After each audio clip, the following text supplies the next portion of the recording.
Hello, and welcome back to the Planning Pulse podcast. My name is Matt Harvison, the Principal Practice Lead for Workday Adaptive Planning at Active Cyber. With me, as always, is Beau Mellin, our Lead Solution Consultant. And with us today, a very, very special guest, McKenzie Alford is going to be joining us today to talk about our topic for today, which, as you all know, we are in mid-October right now. If you're watching this on demand, it may be a little bit later, but mid-October, most of our customers are getting ready for budget season. So today's topic of conversation is best practice considerations, do's and do nots for budget season. So really, when we think about budget season and kicking off the planning cycle, getting all of our team involved, the place that we always like to start is with versions and version controls. So McKenzie, I just did a quick intro for you, but maybe I'd turn it over to you to talk a little bit more about, how you have your customers preparing for budget season. Maybe talk to us a little bit about that. Yeah. So like you mentioned, the first place we're always going to start is that version control. So the first thing that I'm seeing clients need to iron out in their budget process is, do we want to use our most recent rolling forecast? Maybe it's the 9+3, whatever the case is, as the baseline for our upcoming budget, or do we want to start with a clean slate? And quite frankly, I see it vary really across the board. The nature of one client's business may differ from the next drastically, but there's so much flexibility to achieve what we want to achieve out of adaptive that as long as we know what we want and iron that out from the start, that's your first step and that's your starting point. Gotcha. So when you're talking about that rolling forecast process, is that something that you see a lot of customers do? I know that a lot of times, Beau, you and I have a lot of different conversations versus, customers who want to do a rolling forecast versus maybe a quarterly reforecast. I don't know, McKenzie, let me ask you before I push it over to Beau here. Do you see most of your customers doing rolling, or is it sort of a mixed group? I would say mostly a mixed bag. And I think I have seen in the past too of 1 year as we start to use adaptive. Maybe that first year we'll use the zero base. We start with a clean slate because we're not quite sure what we want those drivers to look like, what our inputs should be. And then as we get more comfortable with what we're producing in adaptive for that first year budget, then we're more confident in the following year's forecasts. And then come our second year of budget, third year of budget, I'm confident in what we produced in the forecast. I know that I can use it as a baseline for my next budget. But all that to say, I think it's a mixed bag and kind of just depends. Yeah. Yeah. And I'll add to that. One of my favorite things about talking with, customers all the time that are stuck inside of spreadsheets, whether that's Excel or Google Sheets, is that they really don't have that many options. And inside of Adaptive, there's so many different ways you can go ahead and do that. A lot of our customers leverage a lot of their rich historical actuals, and we'll kind of use that as an initial baseline and push that forward. You've got a lot of options there, whether you want to use last year's seasonality and roll that forward, whether you want to go through like a tops down zero based budget as well. We see a lot of our customers kind of start with that as an initial budget inside of the system. We can go ahead and lock that down and leverage that, and then quickly make copies off of that and spin up your budgets in a lot of different ways, and then kind of push it out to all the different stakeholders that need to be involved. All that to say, though, is you really have a lot of agility and flexibility when you're putting that budget together inside of Adaptive. A lot of different options and ways to kind of automate and speed up that process. A lot of our customers talk to us about budgeting being a 2 to 3 month long process inside of their current spreadsheet way that they're going about it today. And inside of Adaptive, it's just not going to take you that long. Yeah, and it's a really good point when you're talking about the 2 to 3 month process that goes into planning. A lot of that is back and forth between budget owner and budget administrator. So as you're preparing for the annual, sort of operating cycles or the upcoming budget season, it may be a really good time to start thinking about enhancements that have been released throughout the year from Workday R1 and R2 that have come out, that maybe we start to install some of those so that way we can reduce some of that time, some of that back and forth time that exists. One of the immediate sort of ideas that comes to mind is the data validation rules that exist now on modeled sheets. So when you think about your team who's coming in and doing any type of zero-based entry, maybe you put in rules that say something around the lines of, if you have more than $5,000 of expenses for this particular GL account, it requires a justification. Some of that 2 to 3 month timeline may be because somebody submits a $10,000 expense, doesn't put a justification in. We got to wait for it to go through a round of approvals. Then it comes back to them, and then they submit again with justification. So it adds weeks onto that process. But if that user was to put the entry in, wasn't able to save, and automatically got sort of that warning notice that says, hey, we need a justification for this expense, it prevents some of that back and forth that exists in terms of data validation. Yeah, 100%. Matt, I'd say another big one too, that's also a relatively new feature from R2. We got releases in March and September of every single year across the entire Workday suite. One of the new great features, and that's going to allow you guys to be able to budget really efficiently and ensure that you can have integrity of your data, is also archiving those versions. So when you go ahead and create those new versions, we're going to go ahead and archive them, lock them down. They're never going to be impacted. You don't have to worry about having a new driver that you make inside of a new iteration of your forecast or budget or plan impacting the initial budget that you set. So many customers come to us and bring pain points of the fact that they're working inside of an Excel spreadsheet and they want to go spin up a new version of that budget, but they're worried about, fat fingering over one cell and then having refs across their entire file and then not even understanding what change do we make that caused that.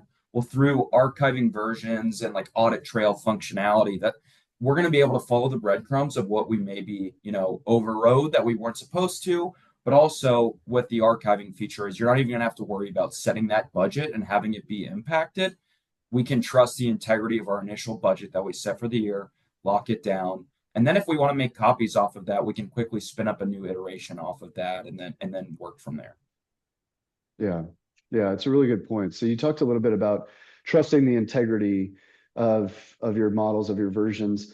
That's a really big, sort of differentiator between Workday Adaptive Planning and what a lot of our folks use, which is, prior to joining Adaptive is Excel.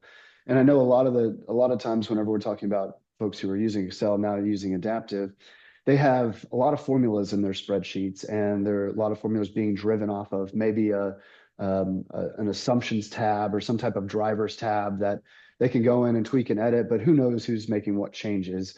But drivers, making changes to drivers, that's really a big, sort of key important part of the budgeting process. I don't know, McKenzie, what's your take on, is this the right time to make updates to that? I think this is precisely the time to make updates to those. Of back to my previous point, maybe of we've evaluated, that's the first step is, am I starting from an existing baseline or am I starting fresh? Either way, step 2 is, and dependent on that decision, but step 2 is evaluating the drivers that I used in that previous rolling forecast. What do I know? What am I anticipating for the coming year? How does that alter X, Y, and Z drivers? Or to the opposite effect, I'm starting with a clean slate, but I still need to get those drivers in the system. What am I anticipating for the coming year? What do I know that is about to happen? Or what do we want to happen that can inform the input of those assumptions, so that whether my starting point was an existing forecast or was fresh and clean, where do we want it to go? And how do I want to inform what my budget will look like? Got it. Yeah, no, that's good, McKenzie. Matt's going to get into the product here in a second, but before we do that, McKenzie, you've implemented for so many of our customers. You've probably seen things, go great, things that can be improved over time. Do you have any other kind of final thoughts or considerations on stuff that customers should take into account when they go forward with doing their first budget inside of Adaptive? Yeah, even first, second, third budget and to the point of at the beginning, now is kind of the time that I'm having these conversations with customers. Is this season, I encourage everyone to evaluate what went well. Let's assume that we've done a budget in Adaptive before under this assumption, but what went well last year and what can we pinpoint from last year that we definitely want to do differently or we want to improve, or any of those things. Like, okay, maybe one example of, we've got our budget owners using the sheets. Everyone has a pretty high comfortability level in the system. knowing that, and we've got the user adoption and everything, knowing that, I want to create a dashboard for this budget season, and I want to link in reports and have the sheets all in one spot, all those KPIs. And that's what I want our users to use for budget this round. Or maybe alternatively, we had a little bit of trouble with user adoption in the first round of budget. And what can I do to help my budget owners not only use adaptive, but like it too? And so maybe this year I want to implement process tracker to streamline the process and help gain comfortability, because we're not quite there yet, of either way, whether it was we had a really positive experience or we're not quite to the really positive experience, what can we do to get there? Or what can we do to make it even better? Yeah, and that's a really good point. I'm glad that you brought up process tracker specifically. As I think through, the best way to start getting user adoption, we're going to cover dashboards in a future session, of course, because it is, my favorite feature of Workday Adaptive Planning is the active dashboarding functionality. So we're going to cover that on a much larger session in the future. But when we think about how do we drive user adoption, how do we continue to grow the tool, how do we get folks into the tool and planning for budget season, just like you mentioned, there's some low-hanging fruit that exists inside of Adaptive that makes life easier for all of your budget owners. From the main menu, there's processes. There's two components of processes. There's first the process tracker, which is the administrative side. As you can see, low-hanging fruit for us to be able to set up a process like Planning Pulse Podcast, Process for Us Today, and then a group of tasks. These tasks allow us to monitor a group or an individual's progress towards completion of that task. As you think about what are the tasks important for us for the upcoming budgeting season, maybe it's doing something like making adjustments to those personnel assumptions like McKenzie talked about. Maybe it's putting in the new hire requests. When you create these processes and assign these folks to tasks, what happens is you can actually send notifications. It drops it into their email inbox. From there, there's a link to go directly into their actual process. Now, this is the second part that's from the main menu on processes, is the ability to go directly into your process. So that notification via email drops you directly inside of the task you need to complete. So in this case, I could have additional descriptions or notes, but I know inside of my dashboard, I want to review personnel, add new hires, make adjustments if I need to. I can actually have my planning sheet inside of the dashboard, make those changes. Once I've made those changes, I can check the box and then move on to that next task that I need to complete. As an administrator, whenever I open up my process tracker sort of overview, I have direct access or insight into who's completed these tasks. I know, Beau, you spoke a lot about a lot of the people we talk to say budgeting takes 2 to 3 months. Sometimes it's even more than that. I know I've had customers in the past where it's been half the year preparing their budget for the following year. By putting in something like Process Manager, by driving our teams to dashboards, it's going to cut down on the overall timeline to plan. Cutting down on the timeline to plan increases user adoption because it becomes, I don't want to call it a more enjoyable process, but it's less cumbersome. And by having direct text box and instructions for what needs to be done, just an overall better experience for everyone involved. So I'm glad that you mentioned Process Manager and dashboards, McKenzie. That's perfect. With whenever I think of budget season, that's exactly what sort of lines up with me. Any final thoughts for anyone out there who may be listening, getting ready for budget season, McKenzie or Beau? Anything else that you can think of?